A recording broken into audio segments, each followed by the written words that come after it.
দোনোটার recording পাওয়া যাবে তো স্যার? হ্যাঁ হ্যাঁ। দোনোটা সেকশনের রেকর্ডিং পাওয়া যাবে তো ক্লাসের?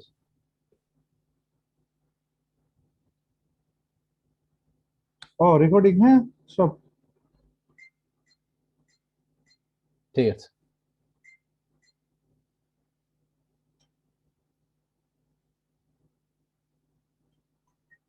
স্যার গতকাল কিছুক্ষণ যে ক্লাস হয়েছিল ওইটা রেকর্ডিংও কি দিবেন স্যার? গতকালের ক্লাস রেকর্ডিং আছে মনে হয়, কিন্তু ওইটা নিয়ে আর কি করবেন? স্যার, কালকেও তো অনেক কিছু আলোচনা করছিলেন, এই কারণে বললাম দিয়ে দিলে আমাদের সুবিধা হতো, একটু দেখতাম। আচ্ছা এই আচ্ছা। হ্যাঁ, থ্যাংক ইউ স্যার। আর হচ্ছে, তাহলে কি আপনাদের হ্যাকিং শেখার ইচ্ছা আছে নাকি? স্যার এমনি যা যা শিখাবেন সব শিখবো স্যার। আচ্ছা। অবশ্যই শিখবো।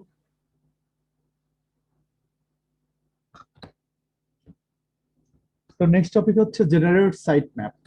সাইট ম্যাপ মানে হচ্ছে যে আমার এই ওয়েবসাইটটা খেয়াল করেন, আমার এই ওয়েবসাইটে টোটাল কতগুলো পেজ আছে, কোথায় কোন মেনু রেখেছি, কিভাবে রেখেছি, কতগুলো ক্যাটাগরি আছে, কতগুলো পোস্ট আছে না কি আছে, ওভারঅল সবকিছু আমরা যদি একসাথে একটা ইউআরএল এর লিস্ট করে গুগল রোবটকে দিয়ে দিতে পারি, তাহলে মনে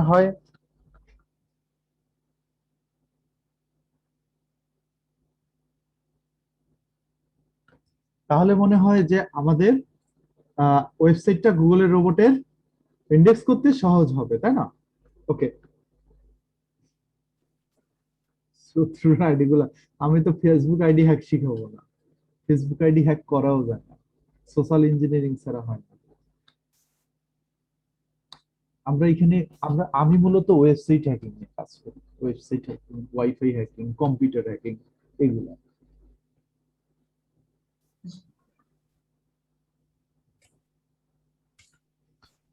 স্যার একটু শেখান, ওই মার্ক জুকারবার্গের আইডিটা একটু হ্যাক করার ইচ্ছা স্যার। না না না, ফেসবুক আইডি নিয়ে আমারও ঘাটাঘাটি করার অভ্যাস নাই বা করিও নাই কখনো।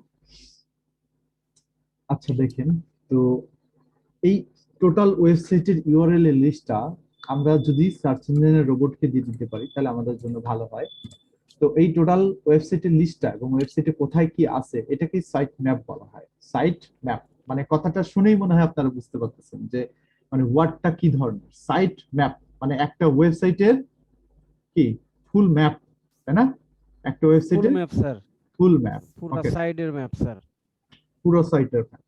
তো এই সাইট ম্যাপটা জেনারেট করা লাগতো আগে, কিন্তু এখানে দেখেন র্যাঙ্ক ম্যাপ নামের প্লাগইনটা ইনস্টল দেওয়ার পরে এই যে অটোমেটিক্যালি সাইট ম্যাপ নামের একটা অপশন চলে এসেছে এখানে।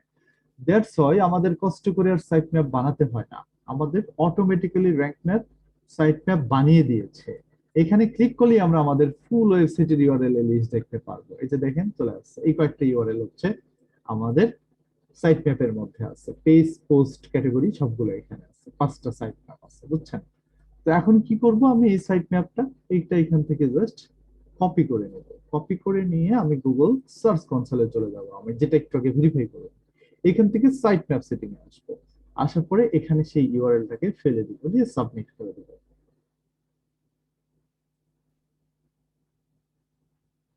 গুগল বটকে যে এইভাবে দিয়ে দিলাম, সার্চ কনসোলে দেওয়া মানে গুগল বটের কাছে চলে যাওয়া। এখানে কুডেন্ট ফেস কেন বলতেছে বলেন তো?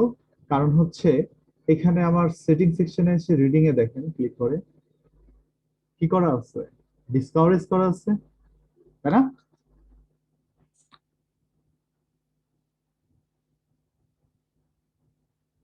তাই না? ডিসকভারেজ করা আছে। দ্যাটস ওয়াই গুগল রোবট আমার ওয়েবসাইটে চাইলেও ঢুকতে পারতেছে না। এই জন্য এখানে কুডেন্ট ফেস দেখাচ্ছে, মানে ফেস করতে পারতেছে না আমার ওয়েবসাইটকে, বুঝছেন? আমি যখন এটা উঠায় দিব এবং আমার ওয়েবসাইটটা গুগলে ইন্ডেক্স করার জন্য, যে এখান থেকে ইন্সপেক্ট ইউআরএল এ যে আমার ওয়েবসাইটের ইউআরএলটা ফেলে যখন গুগলকে আমি আমার ওয়েবসাইটটা ইন্ডেক্স করার জন্য রিকোয়েস্ট করব, তখন গুগল আমার ওয়েবসাইটের মধ্যে হুমড়ি খেয়ে ঢুকে পড়বে, বুঝছেন? এই যে এখানে দেখেন রিকোয়েস্ট ইন্ডেক্সিং এ ক্লিক করলেই সাথে সাথে গুগল আমার ওয়েবসাইটের মধ্যে ঢুকে যাবে এবং আমার ওয়েবসাইটে রোবট যতগুলো আছে সব পাঠাই দিবে। পাঠাই দিয়ে আমার পুরো সাইট ম্যাপে চেক করে যতগুলো ইউআরএল হয় সবগুলো এখানে লিস্ট করে ফেলবে, ডিসকভার্ড ইউআরএল এ দেখতে পারবে তখন। ওকে, খুব সিম্পল একটা প্রসেস, ডিসকভারেজ করতেই হবে। হ্যাঁ, আপনার ওয়েবসাইট যখন ডিজাইন ডেভেলপমেন্ট পর্যায়ে থাকবে তখন আপনাকে করতেই হবে, ঠিক আছে? আচ্ছা, একটু ওয়েট করেন তো, আমি একটা পিন একজনের সাথে শেয়ার করবো। ভ্যালিড সিসিং 40 42 44।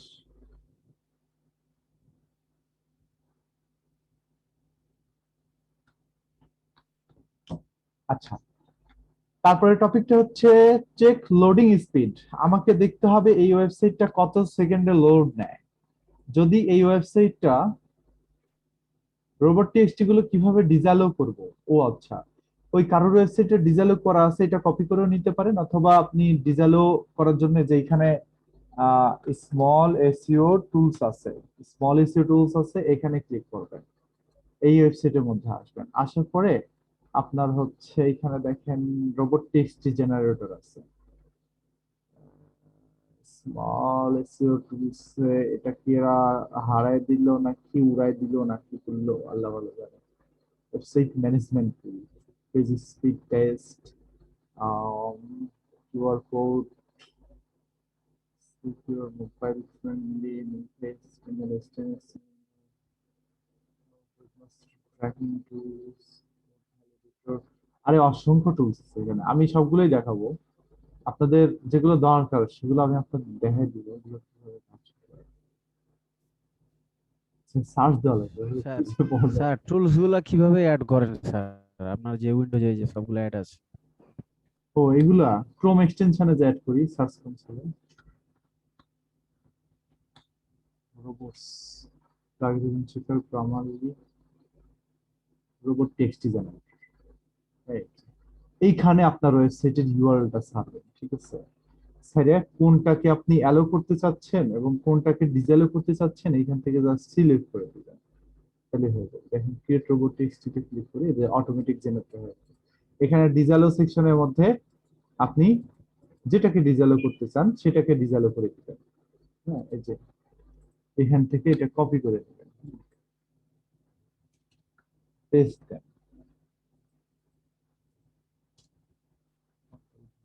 এখন ডিসঅ্যালো কোনটাকে করতে চান, কন্ট্রোল সি। ডিসঅ্যালো ধরেন যে স্ল্যাশ ডাব্লিউপি অ্যাডমিন, ডাব্লিউপি অ্যাডমিনকে ডিসঅ্যালো করতে চান আপনি, স্ল্যাশ ক্যাটাগরি, ক্যাটাগরিকে ডিসঅ্যালো করতে চান। এই যে হয়ে গেল আপনার রোবট টেক্সট। এখন এইটুকু কপি করবেন, কপি করে আপনি আসবেন হচ্ছে র্যাঙ্ক ম্যাথে। র্যাঙ্ক ম্যাথ অবশ্য আপনার অটোমেটিক্যালি রোবট টেক্সট জেনারেট করে দিয়েছে আপনাকে, সো আপনার কষ্ট করে এটা করতে হবে না। এখান থেকে রোবট টেক্সটিতে যাবেন, যাওয়ার পরে এই যে দেখেন অটোমেটিক্যালি করাই আছে, তারপরেও আপনি এখান থেকে এটাকে পেস্ট করে দিবেন, এটা রাইট ক্লিক করে পেস্ট করে দিবেন।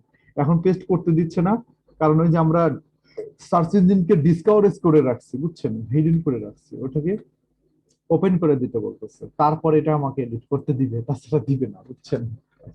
এই আর কি। তো দেখেন আমি এটা এডিট ঠিক করে তারপরে দেখেন এটাকে উঠাই দিয়ে আমি আপনাদেরকে করে দেখাই দিই, কারণ অনেকেই নতুন আছে পরে বুঝবে না। এই দেখেন এটাকে ডিসকভারেজ উঠাই দিলাম, উঠাই দিয়ে এখন র্যাঙ্ক ম্যাথে আসি, আসার পরে জেনারেল সেটিং যাই, তারপর এখন এডিট রোবট টেক্সটিতে ক্লিক করি। এখন আমাকে এটা ফিল দিচ্ছে, দেখছেন? এখন এইটা দিয়ে জাস্ট সেভ দিবেন। ভাইয়া আমার একটা প্রশ্ন ছিল। হ্যাঁ বলো। আমি যখন আমার ওয়েবসাইটে যখন ব্লগ তারপরে হোম এই মানে এইগুলো যখন বসাবো তখন কি হচ্ছে এটা কি ডিসকরেজ অপশনে ক্লিক করে দিব?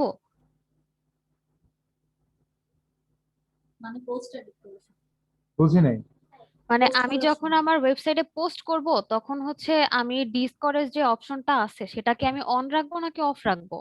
অবশ্যই এটাকে অফ রাখবেন, কারণ হচ্ছে যে এটা তো আপনি শুধুমাত্র ডেভেলপার পর্যায়ে অন রাখবেন। যখন সাইটটা ডিজাইন ডেভেলপমেন্ট হবে, সাইটটা ডিজাইন ডেভেলপমেন্ট হয়ে যাওয়ার পরে যখন সাইট লাইভ হয়ে যাবে তখন অবশ্যই এটা উঠাই দিবেন। বুঝতে পারছেন? জি আচ্ছা। হ্যাঁ। তো আমি আবার এখানে চলে যাচ্ছি, কারণ আমি আবার এটাকে অফ করে দিব। আমি এটাকে অন রাখতে অন করে দিব, অন করে দিব। কারণ হচ্ছে আমার সাইটের এখনো ডেভেলপমেন্ট পর্যায়ে শেষ হয়নি, কারণ সাইটে এখনো অনেক দামি ডাটা আছে, বুঝছেন? এই।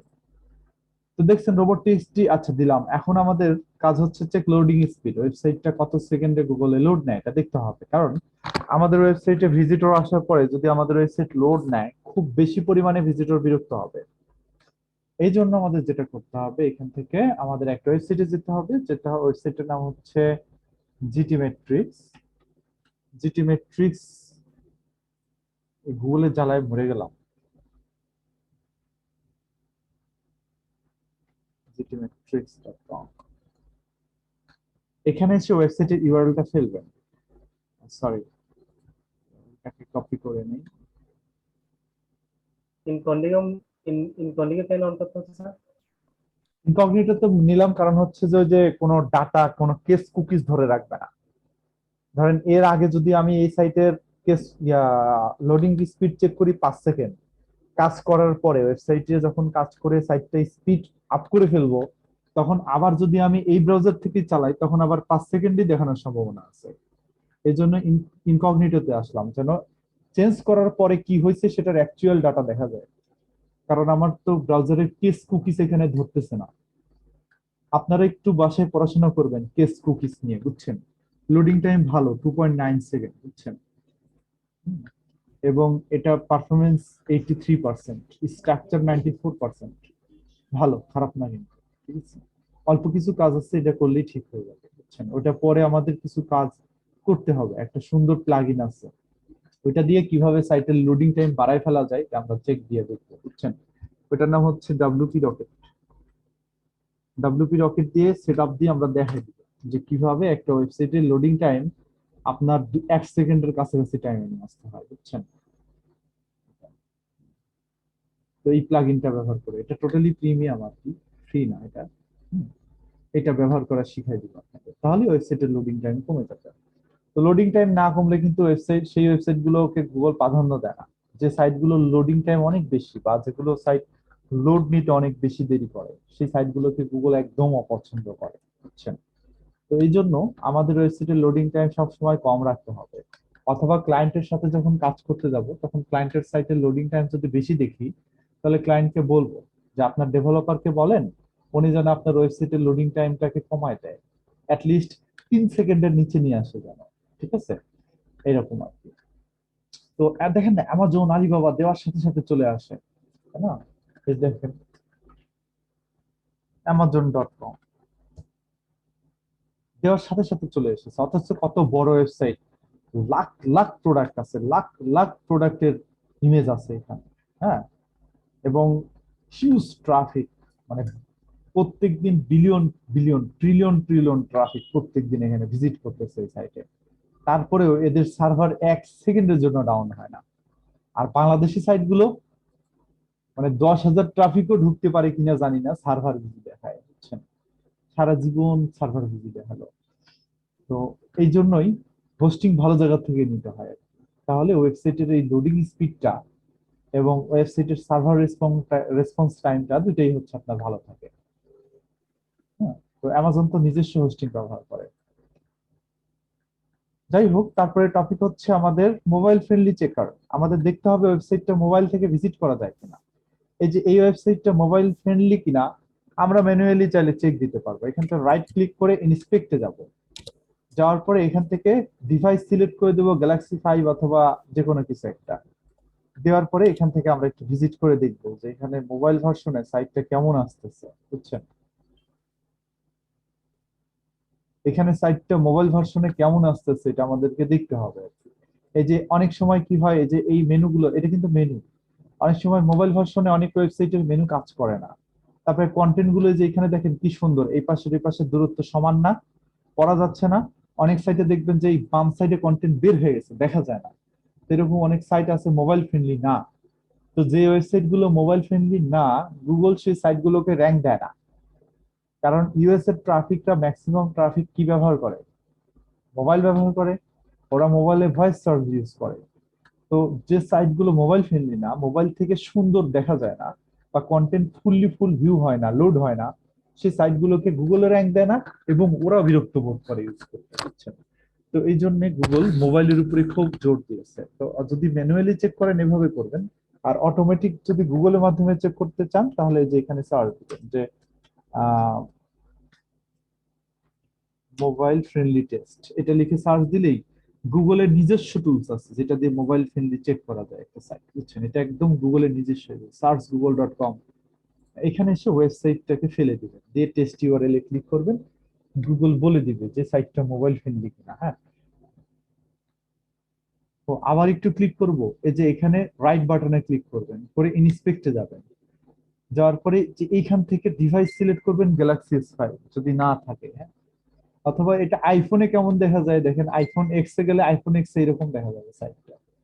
আইফোন এক্স এর জন্য অবশ্যই ফুলি ফ্রেন্ডলি না, কারণ কিছু কন্টেন্ট দেখেন এখান থেকে দেখা যাচ্ছে না, তাই না? দেখা যাচ্ছে না, হ্যাঁ।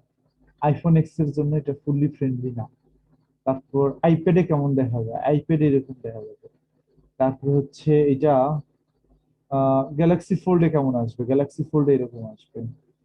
তারপর এটা হচ্ছে আপনার পিক্সেল 2 তে কেমন আসবে, এরকম আসবে, বুঝছেন? আর আমি গ্যালাক্সি S5 দিয়ে দেখি, অলওয়েজ গ্যালাক্সি S5 দিয়ে সব ক্লিয়ারলি দেখা যায়, বুঝছেন? আচ্ছা, এখানে কেটে দেন, আবার ডেস্কটপ ভার্সন হয়ে যাবে। এই দেখেন এই পেজটা মোবাইল ফ্রেন্ডলি। হ্যাঁ, যদি মোবাইল ফ্রেন্ডলি না হয় তাহলে গুগল বলে দিবে। আর যদি গুগল বলে যে মোবাইল ফ্রেন্ডলি না, তাহলে কিন্তু ধরে নেন যে ওই সাইট এটার জন্যই র্যাঙ্ক হচ্ছে না। ধরেন একটা ওয়েবসাইটে সব কাজ করা আছে, যে কোনো কান্ট্রিতে লঞ্চ করা যায়। তো ধরেন একটা ওয়েবসাইটে সব এসইওর কাজ করা আছে, কিন্তু ওয়েবসাইটটা মোবাইল ফ্রেন্ডলি না, আর ওয়েবসাইটটা লোড নিতে অনেক সময় নেয়। গ্যারান্টি দিয়ে বলতে পারি ওই ওয়েবসাইট সেকেন্ড পেজ বা থার্ড পেজে সে আটকে যাবে, ফার্স্ট পেজে র্যাঙ্ক করবে না। বুঝতে পারছেন? ওই সমস্যা যতক্ষণ পর্যন্ত সলভ না করা হবে, ততক্ষণ পর্যন্ত ওয়েবসাইট গুলোকে গুগল ফার্স্ট পেজে আনবে না। হ্যাঁ, আমি তো তাড়াতাড়ি দিয়ে দিব, ঠিক আছে? তো আশা করি বুঝতে পারছেন যে মোবাইল ফ্রেন্ডলি কিভাবে করতে হয়। তো এখন বলতে পারেন, ভাইয়া যদি আমার এটা মোবাইল ফ্রেন্ডলি না দেখায়, তাহলে আমি কিভাবে এটা সলভ করব? তো এই জন্য হয় কি, আমি যে কিছু থিম, যেমন অ্যাস্ট্রাল থিমকে নিতে বললাম, এই থিম গুলো অটোমেটিক্যালি মোবাইল ফ্রেন্ডলি হয়। তো আপনি অন্য আরেকটা ফ্রি থিম নিয়ে কাজ করতে পারেন, ঠিক আছে, কিন্তু সেই থিমটা যদি মোবাইল ফ্রেন্ডলি না হয়, তখন অনেক ঝামেলা হবে। তো যারা ওয়েবসাইট কোডিং করে ডিজাইন করে, ওরা কোডিং করার সময় সবসময় দেখে নেয় যে সাইটটা মোবাইল ভার্সনে কেমন দেখাচ্ছে। ইভেন এলিমেন্টর দিয়ে ওয়েবসাইট বানানোর জন্যই, আচ্ছা, এবং এলিমেন্টর দিয়েও যদি ওয়েবসাইট বানানো হয়, তাহলে সেই সাইটটা মোবাইল ভার্সনে কেমন আসে সেটাও চেক করে নিতে হয়। তারপর হচ্ছে ক্যানোনিক্যাল ভার্সন। এটাই আমাদের আজকে লাস্ট টপিক আর কি, ক্যানোনিক্যাল ভার্সন। তো এখানে আমি একটা ওয়েবসাইট লিখে সার্চ দিই যে প্রথম প্রথম আলো। প্রথম আলো লেখার পরে একটা ইউআরএল দেখছেন, https://www.prothomalo.com, তারপর https://twitter.com। এটাও একটা ইউআরএল, এটাও একটা ইউআরএল। দুইটা ইউআরএল এর মধ্যে তফাৎ কি? তারপর কালি লিনাক্স, কালি লিনাক্স এর দিকে মন। আচ্ছা, তো এই দুইটা ইউআরএল এর মধ্যে তফাৎ কি বলেন তো? তফাৎ আছে, একটা হচ্ছে https আর একটা হচ্ছে https://www, ঠিক আছে?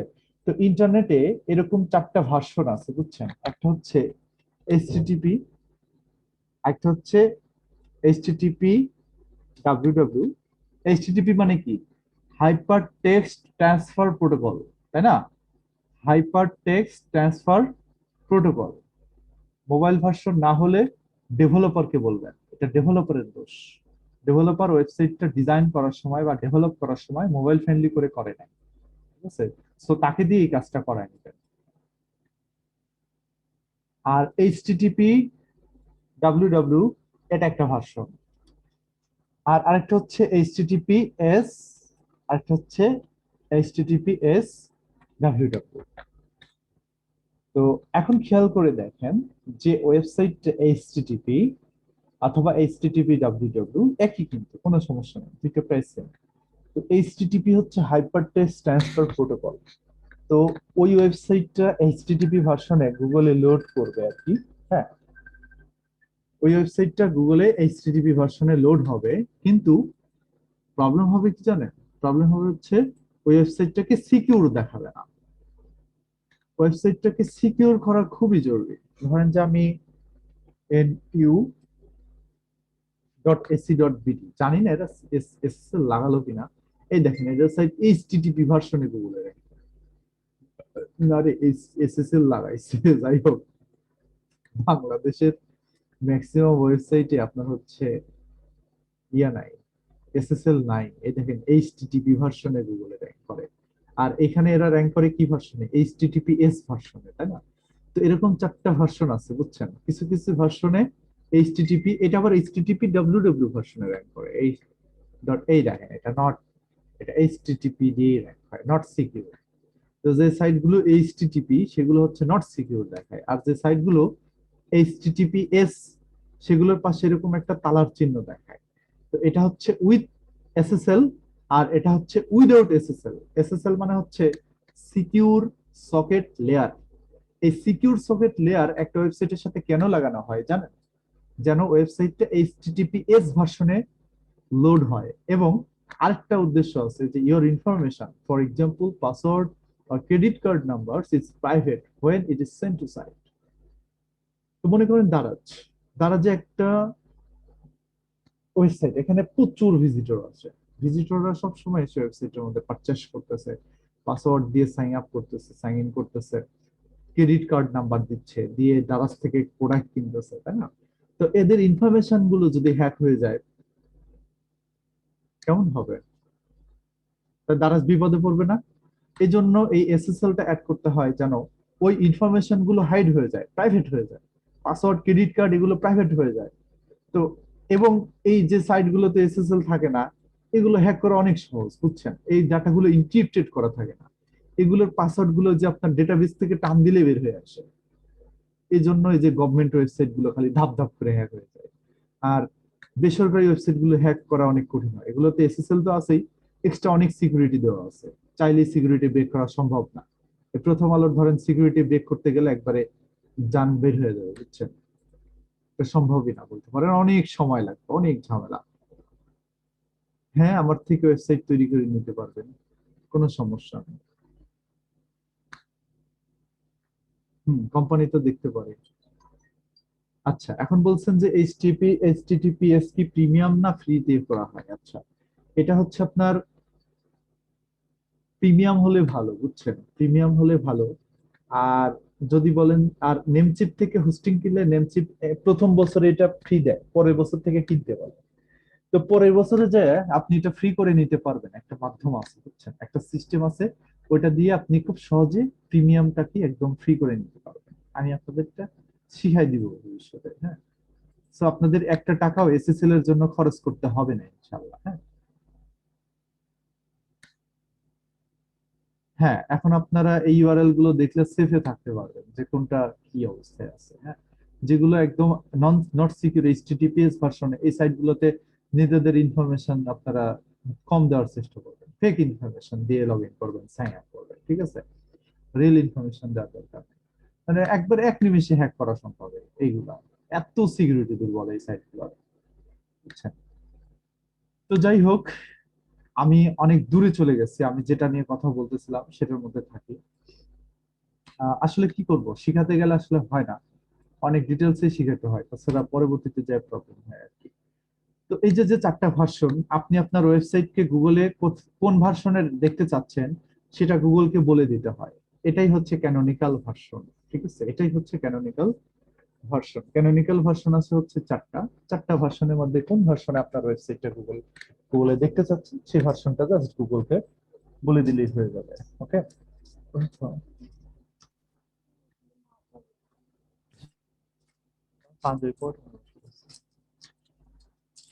তো বলে দিব কিভাবে গুগলকে। স্যার আমরা কোন Okay. ভার্সনে কাজ করতেছি?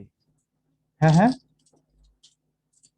আমরা ওয়েবসাইট বানাইতেছি কোন ভার্সনে? ও এইচটিটিপি, আমরা এইচটিটিপিডব্লিউ? HTTPS যে HTTPS আমার ওয়েবসাইটে SSL থাকবে না, এটা কিভাবে ভাবলেন?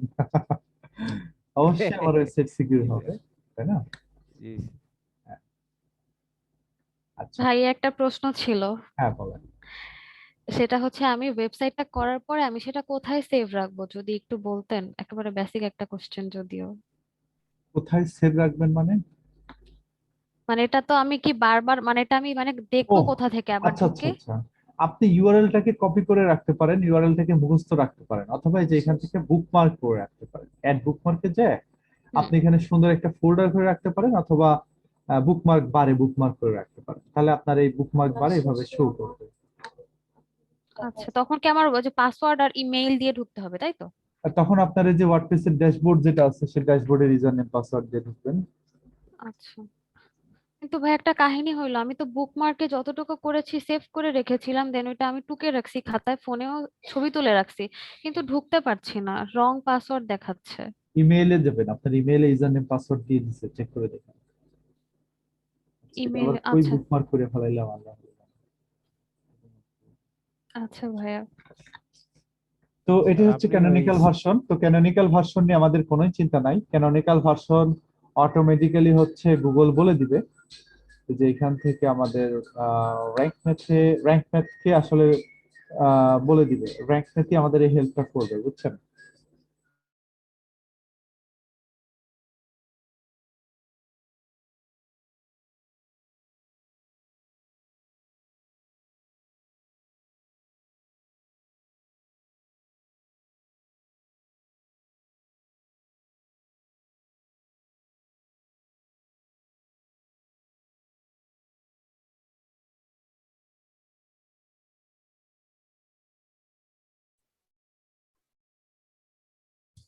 সাউন্ড নাই, সাউন্ড নাই। স্যারের ফোন আসছে মনে হয়, কথা বলতেছে। রাইট, স্যারের ফোন আসলে আবার কথা শোনা যায় না, সাউন্ড মিউট হয়ে যায়। মিউট করে রাখে সেজন্য শোনা যায় না।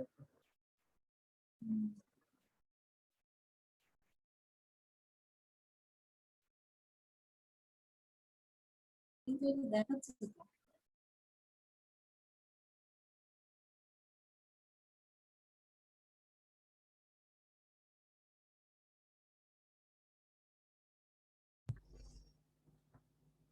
তো ক্যানোনিক্যাল ইউআরএলটাই হচ্ছে লাস্ট জিনিস, এবং এটা অলরেডি র্যাঙ্ক ম্যাথ সেটআপ দেওয়ার সাথে সাথে র্যাঙ্ক ম্যাথই গুগলকে বলে দেয় যে আমাদের ওয়েবসাইটটা এইচটিটিপিএস ভার্সনে র্যাঙ্ক করাতে হবে, অথবা আমরা ওয়ার্ডপ্রেস ইনস্টল দেওয়ার সময় আমাদেরকে সাজেস্ট করা হয় যে কোন ভার্সনে ওয়ার্ডপ্রেস ইনস্টল দিব, সেই সময় আসলে আমাদের এই চারটা ভার্সনের মধ্যে এই ভার্সনটা সিলেক্ট করে দিই। আমরা যে ভার্সনটা দিয়ে ওয়ার্ডপ্রেসটাকে লাইক করি, ইনস্টল দেই, সেই ভার্সনটাই গুগলে শো করবে পরবর্তীতে। হ্যাঁ, এটাই হচ্ছে মেইন বিষয়। বুঝি নাই স্যার, আরেকবার রিপিট করেন কথাটা। আচ্ছা, আমরা যখন ওয়ার্ডপ্রেস ইনস্টল দিই সিপিএনএল থেকে, তখন আমাদের চারটা ভার্সন দেখায়, বুঝছেন? এটা তো এসব হয় না স্যার, মনে হয় না এটা তো এসব হয় না। সব সময় দেখায়। আচ্ছা, এখানে নাই, আমার হিস্টরিতে থাকতে পারে, কারণ আমি সিপিএনএল থেকে বের হয়ে আসছি তো। স্যার থ্রি তো সি প্যানেল লাইন এটা বলতেছি। তো যাদের সিপিএনএল নাই তারা কিভাবে বুঝবেন, এটাই তো সমস্যা। আমরা তো ফ্রিতে ওয়ার্ডপ্রেস তো ফ্রিতে। সিসিসি প্যানেলই তো পাই নাই। সি প্যানেল থাকে সিপিএনএল না। কি কিভাবে ভাইয়া, পাবেন বলেন আপনাদের? সিপএল ছাড়াই তো সমস্যা, এর এটা এটা জন্যই তো তো এত আপনার ঝামেলা। টোটালি আমরা প্রিমিয়াম, তো বুঝছেন? হ্যাঁ এটা হ্যাঁ হ্যাঁ। কিনে নিতে হয়, কেনা ছাড়া আমরা কোনো তো উপায় নেই। ভাইয়া এমনি আমি যদি চালাচ্ছি। এখন এটা কিনি, তাহলে কি আমি একেবারে এক্সট্রা, তারপর এটা বাদ দিয়ে কি একেবারে সাইফা এভরিথিং, দিয়েই করতে পারবো? সাইফার এমন কোনো কিছু নাই, করতে এগুলো তো পারবেন। আমি পাইছি। আমি জানি স্যার না কিভাবে। এইটা ফ্রি করার কোনো উপায় নাই স্যার? আছে কিন্তু কাজ করে না। এই টুলস গুলো এই আমি যে পাইছি। দেখেন, ওয়ার্ডপ্রেস ইনস্টল দেওয়া লাগবে এখান থেকে, দেওয়ার সময় এই যে 4টা ভার্সন আমাদেরকে সাজেস্ট করবে। জি স্যার আমি হ্যাঁ, দেখছিলাম হ্যাঁ, ওই কোন দিন ভার্সনটা আপনি আসলে লাইভ করাবেন আপনার ওয়েবসাইট গুগলে, ওই দিন দেখাইছিলেন সেই ভার্সনটা এখান থেকে জাস্ট সিলেক্ট দিবেন। হ্যাঁ, তো সবসময় আপনারা HTTPS ভার্সনটা সিলেক্ট দিবেন অথবা www যেটা খুশি সেটা দিবেন, ঠিক আছে? স্যার ফ্রি গুলাতে এই চয়েসটা দেয় না, দেয় না, আসলে ফ্রিতে automatically হয় না, সবকিছু ফ্রিতে দিয়ে কিছু দেয়। শিখতে পারবেন না। আর ওই সিপেনেলের স্পিড অনেক কম, একবারে মনে করেন যে কম, কিছু হয় না, কাজ করে না, দেখতে পারবেন, ঠিক আছে?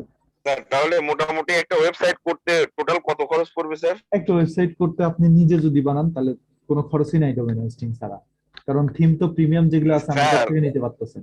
স্যার আমরা যেটা অ্যাকাউন্ট খুলছি ওয়ার্ডপ্রেস স্যার এই কারণেই তো বলতেছি স্যার। হ্যাঁ, ওটা ডোমেইন কি হোস্টিং hosting? দিয়ে আপনার প্রায় 2600 টাকার মতো খরচ পড়বে, মানে নেমচিপে যদি কিনেন আর কি। কয় বছরের এক জন্য? বছরের জন্য 3টা ওয়েবসাইট রাখতে পারবেন। এক বছরের জন্য। স্যার আমরা স্যার, ডোমেইন আর হোস্টিং যদি কেনার পর আপনার কাছ থেকে যদি ওয়েবসাইটে বানায় নেই সেক্ষেত্রে কত টাকা পড়তে পারে? ওইটা আমাকে নক দিতে হবে পার্সোনালি, দিয়ে কি ধরনের সাইট বানাবেন দেখতে হবে, দেখে এক এক ধরনের সাইটের এক এক ধরনের প্রাইস। ধরেন একটা ভাই আমি ই-কমার্স যদি সাইটের এক এখন ধরনের খরচ। জাস্ট একটু স্যার ধারণা দিলে। আপনি কি দিয়ে বানালে খরচ পড়ে? আপনি আমাদের না, এইভাবে বলা যাচ্ছে না। ভাইয়া আমরা যদি না, এখন না। ডোমেইন হোস্টিংটা কিনি তাহলে কোথা থেকে কিনবো যদি একটু হ্যাঁ, বলতেন? আপনাদের নিজেদের domain যদি hosting কিনবো। ডেবিট ক্রেডিট কার্ড থাকে, ডুয়াল কারেন্সির কার্ড, তাহলে Dual নেটফ্লিক্স currency। থেকে নিজেরাই কিনে নিতে পারবেন, আমাকে নক দেওয়ার দরকারই নাই। ভাই আপনি কিনে দিতে পারবেন না? আর আমাকে আর আপনি যদি বলেন যে না আপনাদের নাই, আর আমি আপনাদের হেল্প করতে পারবো, আমি আপনাদের এখানে ধরেন যে প্রাইসটা আছে হয় এই প্রাইসটা দিয়ে আমি আপনাদেরকে কিনে দিতে পারবো, আমি স্টুডেন্টদের কাছ থেকে লাভ স্যার নিই। আমাকে একটা দেন না স্যার। ব্যাংকের ডলারের স্যার, আমাকে একটা দেন। রাখছি আর কি। ধরেন ব্যাংকে আমার কাছ থেকে স্যার 86 টাকা ডলার রেট, স্যার যৌথভাবে কিনা যায় আমি কি না? 86, হ্যাঁ যৌথভাবে কিনতে পারেন। ভাইয়া তাহলে আমরা কিনে ফেলি, ফ্রি হ্যাঁ। দিয়ে মাথা ঘুরাচ্ছে, পারতেছি না, না, বিরক্ত আপনার লাগতেছে। সুবিধা হবে কি আমার যে মনে হয় স্যার একটা যৌথভাবে ওয়েবসাইট কিনলে স্যার ওয়েবসাইট স্যার যৌথভাবে কিনলে কারো ওয়েবসাইটে সিকিউরিটি কি প্রবলেম হবে না? সিকিউরিটি প্রবলেম হয় না এরকম? যদি কেউ মনে না, করে যে ওয়েবসাইট আমি তো ওর আলাদা আলাদা। ওরটা ডিলিট করে দিব, তাহলে নিমিশেই করে দিতে পারবে। হ্যাঁ, হ্যাঁ। সেটাই তো এই জন্য বলতেছি যে না স্যার, স্যার শেখার ক্ষেত্রে তো আর আপনার এত রিস্ক নাই স্যার, তাই না স্যার? স্যার যেহেতু যৌথভাবে কিনলে ওয়েবসাইট তো আলাদা আলাদা স্যার, সিকিউরিটি তো আলাদা সব তারপরে কিভাবে করে? আমরা বোধহয় আরো কিছু শিখি, তারপরে না হয় ওয়েবসাইট বানানোর কথা বলবো। হ্যাঁ সেটাই আরেকটু শেখা দরকার। হ্যাঁ, এখনই এখানে তো আরো ম্যাক্সিমাম কিছুদিন ওয়েবসাইট যাক। বানাই ফেলছেন, আমরা তো পারতেছি না আপু। আপু আমরা এই সবাই স্যার বলবো, আসসালামু আলাইকুম। 2 দিন আগের পরে আমরা সবাই আগে বলবো না, ইনশাআল্লাহ। আগে গেলে ভালো হতো। পারতেছেন হ্যালো। এটা কি? আনমিউট হয়ে আছে। পারতেছেন এটা কি? ভাইয়া স্যার কোথায়? ক্লাসে থেকে আপনাকে একটু নক করবো আসসালামু স্যার। আলাইকুম। ভাইয়া, একটা ওয়ালাইকুম সুবিধা সালাম। হচ্ছে আমরা এখন ডোমেইন আর হোস্টিং কিনে বাকিটা ভাইয়ের কাছ থেকে হেল্প নিয়ে নিয়ে করতে পারি, পরবর্তীতে তার ভাইয়াকেও পাবো না হয়তো। এটা করলে আমরা সবথেকে বেস্ট হয়, এটাই আমরা ভালো করতে হয়। পারবো না, কোনো উনি কিনে business আমাদেরকে নাই, জয়েন কৃষির করে উপরে দিবে, আমরা আমাদের অ্যাকাউন্টে দিয়ে দিবে ডোমেইন এবং ওয়েবসাইট বানাবো। হোস্টিং। আমরা এখন আমরা ওই যে যেগুলা আমরা এখন আমাদের না শিখলে আপনি পরে কিভাবে সার্ভিস এখন আমরা দিবেন মানে আপু? যেগুলা ডোমেইন করতেছি হোস্টিং কেনার পর তো অনেক কাজ থাকে না, তো সেগুলো না হ্যাঁ, হয়তো আমাদেরকে অন্যকে দিয়ে করাতে হবে। এখন ভাইয়া যতদিন আছে আমরা তো আচ্ছা হেল্প সরি, নিয়ে করতে আমার পারবো। একটা কল আসছিল। তো শোনেন, আমি একটু শেষ করি আপনাদের, আমি ব্যাপারটা বুঝাই দিলে আপনারা বুঝবেন। হ্যাঁ, আমরা সব তো কথা বলি আপনারা যে- এখান থেকে ডোমেইনটা নেবেন, আর হোস্টিং এর দামটা হচ্ছে, ঠিক আছে, আমরা দেখেন বলবো। হোস্টিং আপনার হচ্ছে $18 পড়বে প্রথম বছরের জন্য, বুঝছেন? প্রথম বছরের জন্য $18 পড়বে। তো আপনার 17 পয়েন্ট মনে হয় সামথিং, 49 কি কথা কেটে কেটে আসছে। 50 এরকম। তো হোস্টিংটা হচ্ছে $18 আর ডোমেইন কিনতে লাগবে হচ্ছে $9। তাহলে হচ্ছে 18 $9 প্লাস 27 9, আল্লাহ কি আছে? 2500 টাকা, কেমনি কি 2500 টাকা। 18 প্লাস 9, আচ্ছা $27 $27, 27 ইন্টু কিন্তু 85 85 2322 টাকা। আচ্ছা স্যার, সেকেন্ড টাইম মানে দ্বিতীয় বছরে যে স্যার কেমন চার্জ আসবে? দ্বিতীয় বছরে যে আপনার হচ্ছে এই খরচটা বেড়ে যাবে, হোস্টিং এর খরচটা বেড়ে যাবে, কিন্তু একটা প্রসেস আমি শিখাই দিব, যে এই কাজটা করতে পারলে আপনাদের এই সেম প্রাইসই ধরে রাখতে পারবেন। স্যার ওই সেটা কি প্রসেসটা স্যার ভাইয়া? ওটা হচ্ছে আমি পুরো ক্লাসে পরে স্যার আপনাকে প্যানেলের একটু নক করবো নিয়ে স্যার। যাও, নিয়ে পুরো যাও, নিয়ে যাও। প্যানেলের ব্যাকআপ নিয়ে কাজ নিতে করে নিয়ে যেতে নিয়ে হবে। পরে আমরা আরেকটা নতুন আমাদের instance জানাই দেন বানাবো। ভাই, আমরা তো পরে জানবো না, আমাদেরকে হ্যাঁ, আমি বলে দেন বলি। প্লিজ। পরবর্তীতে বছর যে এটা রিনিউ করবেন না, ওই পুরো সি প্যানেলের ব্যাকআপ নেবেন, নিয়ে এই নতুন আরেকটা হোস্টিং কিনবেন, কিরে ওই সি প্যানেলটা এই নতুন হোস্টিং এ ঢুকায় ফেলবেন, কাজ শেষ, 15 মিনিট লাগবে। ও স্যার মানে হচ্ছে প্রতি বছর নতুন করে মানে বিয়ে পড়ানো আর কি। হ্যাঁ, তাছাড়া Rent- পরের বছর এটা প্রায় 34 rent ডলার করতে চার্জ হবে প্রতি করবে মাসে। হোস্টিং। আরেকটা কথা স্যার, আমরা কি তুমি- এই বছরের পর যদি আপনার হেল্প চাই, আপনি তখন আমাদেরকে হেল্প করবেন না? হ্যাঁ, আমি তো অলওয়েজই আছি আপনাদের সাথে। আপনাদের আর আমরা- ইন্টারনেটে স্যার ক্লাসে শেষ হলে আমি আপনাকে আজকে ডিস্টার্ব করবো স্যার। আচ্ছা, সমস্যা নেই, করুন, কিন্তু এখন না, এই হ্যাঁ, thank you. 12টার পরে, কারণ আবার আরেকটা ক্লাস আছে। স্যার আসসালামু আলাইকুম। আচ্ছা, ওয়ালাইকুম ঠিক আসসালাম। আছে। স্যার আমি একটা প্রশ্ন করতেছি যে এই কোর্সটা শেষে হুম, হুম। আপনার সঙ্গে আমরা যোগাযোগ করতে পারবো কি? হ্যাঁ, অলওয়েজই পারবেন। আমার ফোন নাম্বার, ফেসবুক সবকিছুর সাথেই তো আছেন, তাই না? ভাই আপনার জি ফোন স্যার, নাম্বারটা একটু কিন্তু বলবেন প্লিজ। ওই আচ্ছা আপনাদের কোর্স ওখানে নেট শেষে প্রবলেম হচ্ছে যদি না আমার আপনার সঙ্গে যোগাযোগ করেও যদি যোগাযোগ করতে না পারি, তাহলে তো আমরা অনেক নিরুপায় হয়ে যাব। না না, অবশ্যই যোগাযোগ করবেন, সমস্যা ভাই, নেই। আমি হয়তো আমি একটা ছবি সবসময় কেন কথা বলতে আমরা পারি তো না, স্যারের কারণ স্টুডেন্ট, হচ্ছে আমরা আমি তো একটু মাঝে মাঝে তোমার সাথে ব্যস্ত আমাদের থাকি, সবসময় ক্লাস নেই, ডাক্তার। সবকিছু নিয়ে একটু প্যারার মধ্যে থাকি আর কি। আবার আবার আমি একটু নিউলি ম্যারিড, আমার ওয়াইফকে একটু সময় দিতে হয়, সবকিছু মিলে একটু ইয়ের মধ্যে আছি আর কি। এই জন্য আচ্ছা, আচ্ছা। আমি হচ্ছে আপনাদের ওই যে বলি যে সকাল টাইমে ফ্রি থাকি, আমাকে সকাল টাইমে কল দেন আপনারা সবাই, কাজ থাকে। আচ্ছা ঠিক আছে। সকালের দিকে আমার ক্লাস আমরা থাকে তো না। আপনার স্টুডেন্টই, আমাদেরকে তো অলওয়েজ আপনি সাপোর্ট আর করতে এই হোস্টিংটা, ডোমেইনটা হবে। নিলে দুইটা সুবিধা আছে। হচ্ছে একটা, নিজের বিজনেসের জন্য খুলতে পারেন, অথবা নিজের নামে ডোমেইন হোস্টিং নিয়ে নিতে পারেন। তাহলে হবে কি, নিজের একটা পার্সোনাল পোর্টফোলিও ওয়েবসাইট থাকে। ডিজিটাল মার্কেটিং করেন? ভাই আমরা ডোমেইন হোস্টিং কিনলে তো ডিরেক্ট সিপিএনএল থেকে কাজ করতে পারবো না হ্যাঁ, সবগুলো? সিপ্যানেল পেয়ে যাবেন আপনারা। এই যে আপনাদের এরকম আমি তো সিপ্যানেল দিয়ে ফ্রিতেই দিই। পাইছি সিপ্যানেল। আমরা জাস্ট অন বলবো পেজ আসসালামু আলাইকুম। আলাইকুম বলেন। সিপিএনএল আমরা আবার স্যার free- অন পেজ হ্যাঁ বলবো, শুনতে পাচ্ছেন? হ্যাঁ, শুনতে পাচ্ছি, বলেন। জি ভাই, আপনি সিপিএনএলটা একটু Hello? দেখান। এই যে এরকম সিপ্যানেল দিবে, একটু আগেই তো দেখাচ্ছি। এই যে এরকম একবার দেখান। সিপ্যানেল, আমার একটা কোশ্চেন ছিল, আমি একটু বলতে এই যে এরকম পারি? সিপ্যানেল দিয়ে দিবে। Hello? সিপ্যানেলের একটা ডিটেইলস দিবে, তারপরে সিপ্যানেলের ইউজার নেম পাসওয়ার্ড দিয়ে দিবে। তখন এখানে ঢুকে ইউজার নেম পাসওয়ার্ড দিলে আপনারা সিপ্যানেলের মধ্যে চলে যেতে পারবেন। আমি যেরকম দেখাই ঠিক সেই জিনিসটাই চলে আসবে। না, ওয়াইফাই হ্যাকিং টা আচ্ছা, কেমনে আমার করে একটা এটা? স্যার এই পাসওয়ার্ডটা চেঞ্জ করা যায় না স্যার? হ্যাঁ, সব চেঞ্জ করা যায়। আচ্ছা আমার এই ভাই, ওয়াইফাই হ্যাকিং নিয়ে একজন পাগল হয়ে গেছে। একটা ভাইয়া ওয়াইফাই হ্যাকিং শিখতে চায় অনেক। হ্যাঁ, স্যার শিখাইবেন। এই স্যার এই আমার ওয়াইফ একটা হ্যাকিং question হলে ছিল, কিন্তু একটু বিপদ সবাই স্যার। চুপ করেন। একটু মনে হয় পাশের বাসার ওয়াইফের পাসওয়ার্ডটা দেয় না। নিজের বাসায় লাগাই নিলেই তো হয়, পাশের হ্যাঁ, বাসায় সেটাই তো। লাগে এই কেন? যে আপনি ভাই, আপনাকে হচ্ছে মানে ভিডিও গুলো দিয়ে দিব, বুঝছেন? আমার কাছে এখানে মোটামুটি সবই আছে, সফটওয়্যার হ্যাকিং, ভাইয়া টেকনিকগুলো শিখাইেন না, টেকনিকগুলো শিখাইেন না ভাইয়া। ভাই এগুলো আপনার কাছেই রাখেন ভাই। ভাইয়া এগুলো এগুলো শিখবো দিয়েন না। না, ঠিক আছে? বসে বসে মেয়েদের স্যার, সব এই- আইডি হ্যাক এই লোকের ওয়াইফ হ্যাকিং করা স্যার খারাপ খুব স্যার। পাপ হবে স্যার। ভাইয়া ফেসবুক হ্যাকিংটা হারাও, আচ্ছা, স্যার এটা ঠিক না। ওই যে ওয়াইফাই না, না, তো ফেসবুক তো এগুলা, চাচ্ছে, ওই এগুলা hacking low এর quality ঠিক পার্সোনাল না, না একটা স্যার। জিনিস। হ্যাঁ, এগুলো হচ্ছে মানে ফেসবুক হ্যাক করা, এগুলো হচ্ছে লো কোয়ালিটির কাজ, বুঝতে পারছেন? ও আচ্ছা আচ্ছা। ভাইয়া ধরেন আমার একটা ফেসবুক হ্যাক হয়ে গেলে, আমি যদি কাউকে যদি বলি যে মানে হ্যাকারকেই যদি ধরেন আমি পেড করলাম যে আমার হ্যাকারকে আইডিটা, বলবেন কেন? ভাইয়াকে বলবেন, এখন তো উনি আছে। না আমার একটা হয়ে গেছে তো এর জন্য বললাম, যদি আমি ভাইয়াকে ওহো। বলি তখন কি মানে ঠিক করে দিতে পারবে বা এটা কি সম্ভব, এর জন্য বললাম। নিজে কখনোই নিজের আইডির ইয়ার দায়িত্ব মানে কি বলে, মানে এটা রিকভারের আমার দায়িত্ব আপনি কাউকে দিবেন না। হ্যাঁ সেটাই, সেটাই। শুধু ভাইয়াকে দিবেন, আর কাউকে না। বাস্তব। আচ্ছা আমার একটা আপনি কোশ্চেন এই ছিল, ওয়াইফাই আমি টুলস কথাই এখানে আছে, বলতে- আমি খুঁজে পাচ্ছি না, ভুলে গেছি কোথায় রাখছি। আমি আপনাকে পরে বের করে দিবনি ভাই, আপনি আমাকে হ্যালো, হ্যাঁ আমার একটা কথা ছিল, একটু বলতে- আলহামদুলিল্লাহ স্যার, ভালো হয়েছে, এটা পাওয়ারই দরকার নেই, এটা হারায় যাক। এটা না না, আছে, কি বলেন? আমার এই ড্রাইভটা হচ্ছে পুরোই আপনার ফুলটাই হ্যাকিং এর জন্য করা হচ্ছে।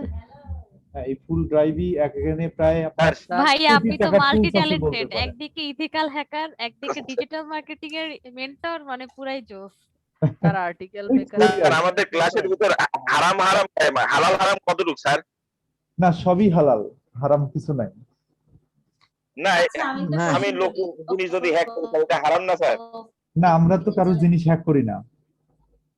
কথাই বলতে- তো ওয়াই হ্যাক করতে যাচ্ছি স্যার আমরা।